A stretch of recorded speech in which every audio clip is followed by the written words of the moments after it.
Bacaan kita hari ini adalah Kejadian 42, ayat 1-8. Mari kita baca bersama. Setelah Yakub mendapat kabar bahwa ada gandum di Mesir, berkatalah ia kepada anak-anaknya, "Mengapa kamu berpandang-pandangan saja?" Lagi katanya, "Telah kudengar bahwa ada gandum di Mesir. Pergilah ke sana dan belilah gandum di sana untuk kita, supaya kita tetap hidup dan jangan mati." Lalu pergilah 10 orang saudara Yusuf untuk membeli gandum di Mesir.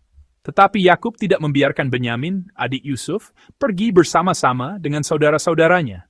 Sebab pikirnya, jangan-jangan ia ditimpa kecelakaan nanti. Jadi di antara orang yang datang membeli gandum terdapatlah juga anak-anak Israel, sebab ada kelaparan di tanah Kanaan. Sementara itu, Yusuf telah menjadi mangku bumi di negeri itu. Dialah yang menjual gandum kepada seluruh rakyat negeri itu. Jadi ketika saudara-saudara Yusuf datang, kepadanya lah mereka menghadap dan sujud dengan mukanya sampai ke tanah. Ketika Yusuf melihat saudara-saudaranya, segeralah mereka dikenalnya, tetapi ia berlaku seolah-olah ia seorang asing kepada mereka. Ia menegur mereka dengan membentak, katanya, "Dari mana kamu?" Jawab mereka, "Dari tanah Kanaan untuk membeli bahan makanan." Memang Yusuf mengenal saudara-saudaranya itu, tetapi dia tidak dikenal mereka. Amin. Dalam kehidupan, setiap orang memiliki saat ketika arah hidupnya berubah. Momen ketika arah hidup berubah secara besar-besaran seperti itu disebut titik balik. Titik balik ini bukan sekadar perubahan biasa, melainkan sebuah di mana kondisi sebelum dan sesudahnya menjadi sama sekali berbeda. Terkadang kita menghadapi titik balik ini di tengah krisis, dan di sanalah kita dapat menyaksikannya sebagai penggenapan firman Tuhan. Latar belakang perikop hari ini adalah bencana kelaparan hebat yang melanda seluruh dunia kuno pada masa itu. Akibatnya, keluarga Yakub, umat pilihan Allah, berada dalam krisis hidup atau mati dan terancam binasa. Namun, melalui bencana kelaparan itu, Allah menuntun keluarga Yakub ke Mesir dan mempersiapkan panggung sejarah penebusan untuk membentuk bangsa Israel. Jika kita membaca kitab Keluaran pasal 1, kita akan menemukan kisah bagaimana 70 orang dari keluarga Yakub pindah ke Mesir dan kemudian bertumbuh menjadi sebuah bangsa yang besar. Peristiwa ini menjadi dasar bagi kisah Eksodus, yaitu penyelamatan besar-besaran yang dialami umat Allah dan pembentukan mereka sebagai suatu bangsa. Titik awal dari sejarah penting inilah yang menjadi latar belakang perikop hari ini. Krisis bukanlah akhir atau kegagalan. Ketika krisis datang, banyak orang berpikir semuanya telah berakhir dan menyerah. Tetapi sesungguhnya tidaklah demikian. Meskipun di mata dunia krisis tampak seperti akhir dari segalanya, ketika krisis itu berada di dalam tangan Allah, ia dapat menjadi sebuah awal yang baru dan titik balik anugerah. Pendeta Dietrich Bonhoeffer dari Jerman menuliskan pengakuan ini dari dalam penjara. Titik balik di mana kehendak Allah digenapi adalah saat kita berlutut. Benar sekali. Ketika kita yang berdosa ini berlutut di hadapan Tuhan, krisis berada dalam tangan Allah dan menjadi titik balik anugerah yang ia bukakan bagi kita. Perikop hari ini bukanlah sekadar cerita tentang kelaparan sebuah keluarga. Keluarga Yakub menghadapi krisis, pergi ke Mesir, dan bertemu kembali dengan Yusuf, anak yang telah lama mereka anggap mati. Ini menjadi titik balik yang luar biasa, karena Yusuf ternyata telah menjadi penguasa di Mesir, negara terkuat pada masa itu. Dan dalam perikop hari ini, kita melihat saudara-saudara Yusuf bertemu dengannya dan bersujud di hadapannya. Hari ini, mari kita renungkan bagaimana Allah melalui kisah Yusuf menyelamatkan umat pilihannya. Mari kita lihat bagaimana ia mengubah krisis menjadi titik balik anugerah dan menuntun umatnya untuk mengalami pemulihannya. Di tengah bencana kelaparan hebat, Yakub berkata kepada anak-anaknya, seperti tertulis dalam ayat pertama, "Mengapa kamu berpandang-pandangan saja?" Dalam bahasa Ibrani, kata yang digunakan di sini memiliki makna lebih dari sekadar melihat, tetapi juga menyiratkan keadaan di mana mereka hanya saling memandang tanpa bisa berbuat apa-apa dalam keputusasaan. Bayangkan ketika kita pulang ke rumah dalam keadaan sangat lelah, pandangan mata kita menjadi kosong. Keadaan seperti itulah yang dialami anak-anak Yakub. Di hadapan bencana kelaparan, mereka hanya bisa terduduk dan saling memandang tanpa daya. Karena itu, Yakublah yang menghadapi kenyataan dan mengambil keputusan. Ia memerintahkan anak-anaknya untuk pergi ke Mesir membeli gandum. Maka, berangkatlah anak-anak Yakub ke Mesir. Teks Alkitab menyebut Yusuf sebagai penguasa negeri itu. Ia bukan lagi adik yang mereka benci, bukan lagi budak Potifar, atau seorang narapidana. Ia telah naik ke posisi penguasa yang bertanggung jawab atas kelangsungan hidup, bukan hanya bangsa Mesir, tetapi juga bangsa-bangsa di sekitarnya. Yang menakjubkan adalah apa yang tertulis di ayat 6. Saudara-saudaranya datang dan bersujud di hadapannya. Ini bukan sekadar gestur sopan santun atau sapaan biasa. Seperti yang kita ketahui, sujudnya saudara-saudara ini di hadapan Yusuf adalah penggenapan dari mimpi yang pernah Allah berikan kepadanya. Ingatlah kembali Kejadian pasal 37. Peristiwa ini menggenapi mimpi yang pernah Yusuf ceritakan. Mimpi tentang berkas-berkas gandum yang bersujud, serta mimpi tentang matahari, bulan, dan bintang-bintang yang sujud kepadanya.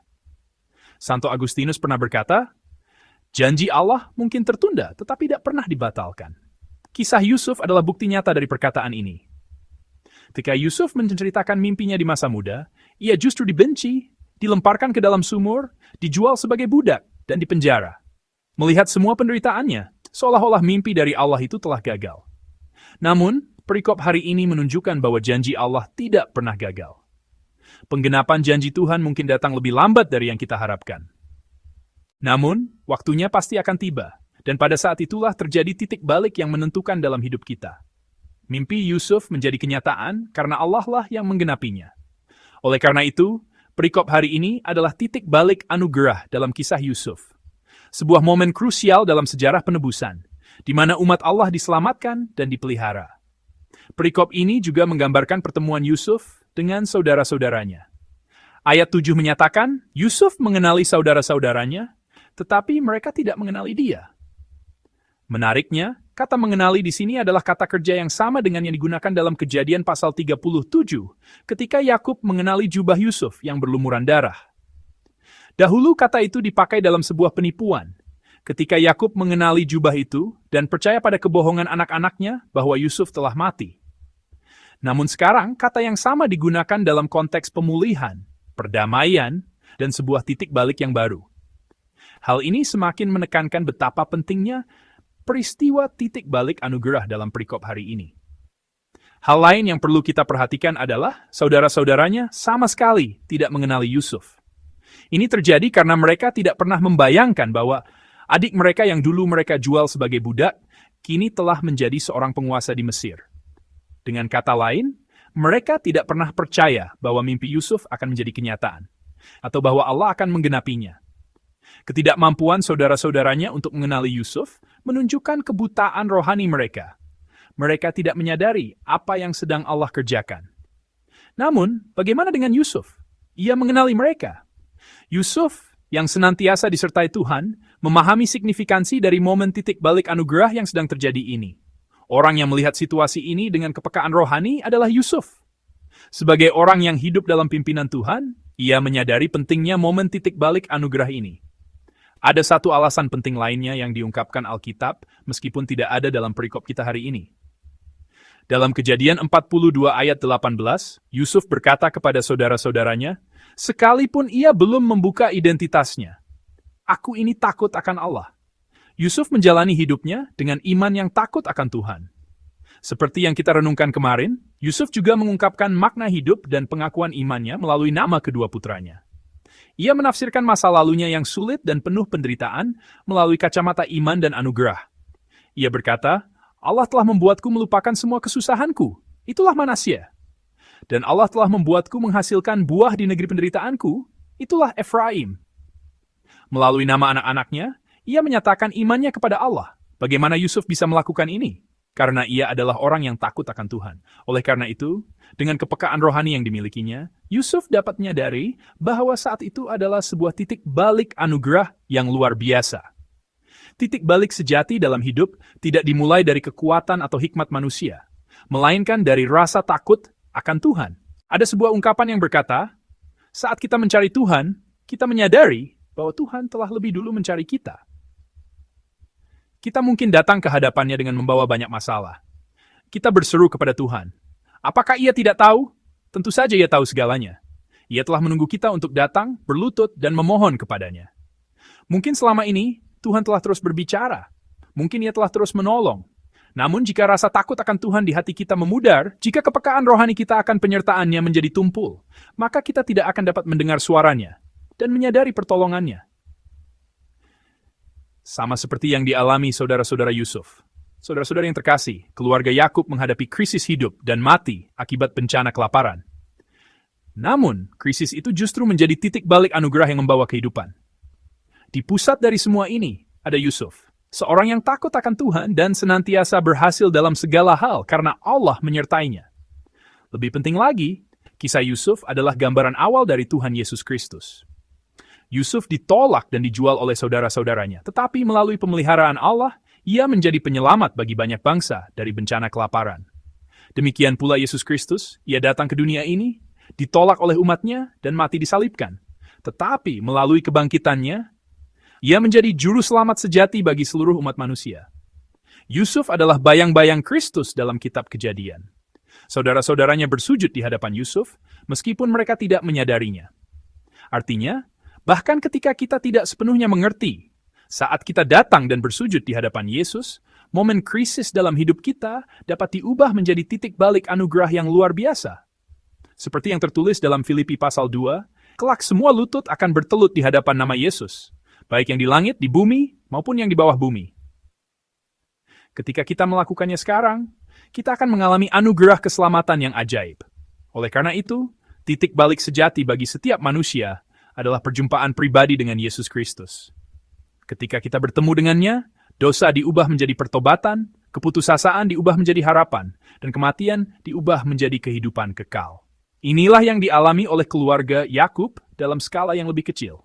Saudara-saudari yang terkasih, izinkan saya sekali lagi memberitakan Injil. Salib dan kebangkitan Kristus adalah titik balik terbesar dalam sejarah manusia.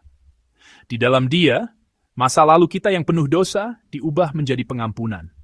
Masa kini kita dipenuhi anugerah, dan masa depan kita dijamin oleh harapan akan kehidupan kekal.